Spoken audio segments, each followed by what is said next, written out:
The importance of Clone Wars that cannot be understated is that it was the last huge expansion of the Star Wars universe that came directly from George Lucas. We were able to take it in directions that had never been done before. You really got to see a lot of the things that they hinted at in the prequel movies but didn't really get to explore. Because it came from George, it's so tapped into the history of cinema and the stuff that inspired him. He got more and more interested in pushing the limits of that and seeing, almost what could break it. Can you guys do a giant Godzilla-sized creature, Zilla Beast? Okay, great. Can you guys do a zombie film? Can you guys do a Hitchcock-style film? Can you do Seven Samurai in 22 minutes? The only way we'd feel comfortable telling a story about Yoda exploring the really trippy sides of the Force is if that got the blessing from George. In the same way, this new material that we're developing with Clone Wars makes some profound statements about characters like Darth Maul and Ventress. The stories were there. They were written. Some of them were completely designed by Killian's design team. Some of them were shot. They just weren't animated and lit. Even though those Clone Wars episodes did not get publicly revealed, we still look at their core stories as having happened. Kiri Hart was immediately asking me almost, how could we find a way to put these out? What if we did the Darth Maul story as a comic book with Dark Horse Comics?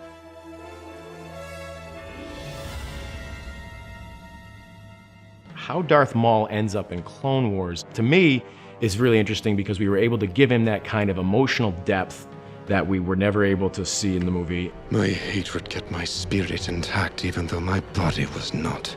Darth Maul has always been such a great fit for comic books. He's such a physical character, a menacing character, someone that you really want to see in action. It was one of the arcs that I really believed in, and I felt like there was a lot of story there to be able to tell. It wasn't just evil versus evil. It was like someone that we respected versus some characters that, as bad as they are, we still love watching them in action and kind of scheming and their machinations against one another. It's not so much as to where he goes next, it's now you finally understand why this all happened. Now you understand that there was a reason for Maul's resurrection. It's a really important part of Darth Maul's story. It's a really important part of Mother Talzin's story. We were able to fully flesh out what Maul was, what his motivation was. It was extremely challenging, but I think overall we were very happy with the way it turned out.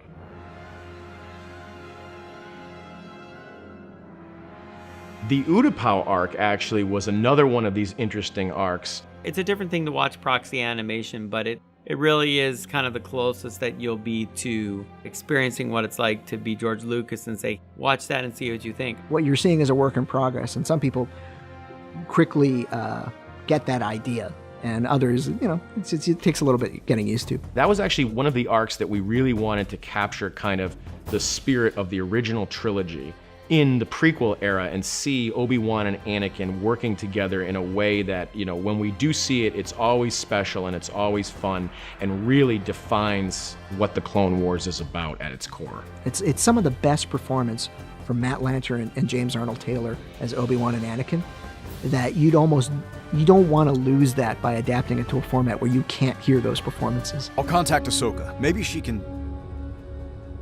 Anakin? Forget about it. She's gone. It was really important that we address the Ahsoka issue and to show that Obi-Wan was there for Anakin when he needed it, and that Anakin ultimately opened up to Obi-Wan about how he really felt in her leaving. Utapau is a fantastic environment that, on the surface you think it only exists to fit a particular purpose in Episode 3, but I think George was particularly enamored with Utapau, and its story is not done yet. This is what's great about StarWars.com. We know we have a built-in audience that is willing to overlook the unfinishedness of it if it means that this is an opportunity to understand what that story was.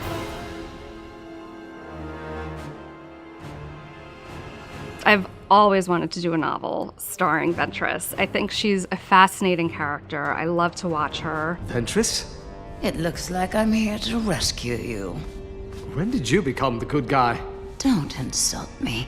We had written several scripts for her story. The next one was one where she was going to cross over with Quinlan Vos. She's really unlike any other Jedi she's ever encountered before, and someone who, in a way, shares some more qualities with her than with his fellow Jedi. An author could take some of these ideas, they're very complex ideas around Ventress and her character, and just expand on these ideas in an intricate way that I was never going to have time to do on a TV series. It has kind of all of the classic elements of Star Wars that we would come to expect with, love and betrayal and sadness, revenge.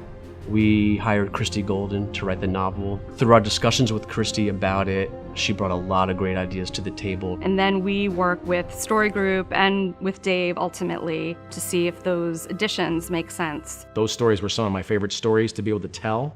And I think that you're going to be able to tell it in a way that you can add all sorts of elements that we weren't able to do in the script. Just for the pure psychology of that character and the psychology of Quinlan Vos, I think is going to be super exciting.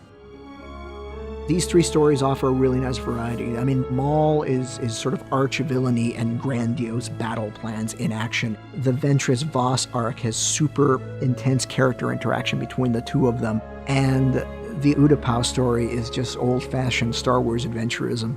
You're just grateful at a certain point that other people want to tell these stories. You feel honored that other people feel they're worth telling. We're in this point in Star Wars history, which is a great place to be in, but it comes with its own set of challenges, where we're on the cusp of telling all these new stories and having them really be integral to the canon as we're going forward. We're very careful in the steps we're taking. We're not moving too fast. We're making sure that everything meshes, not only from a continuity standpoint, but from a sensibility standpoint as well. The one thing you need are good stories to tell, and thanks to the legacy that George left us, we have many, many, many good stories that hopefully the audience will get to see.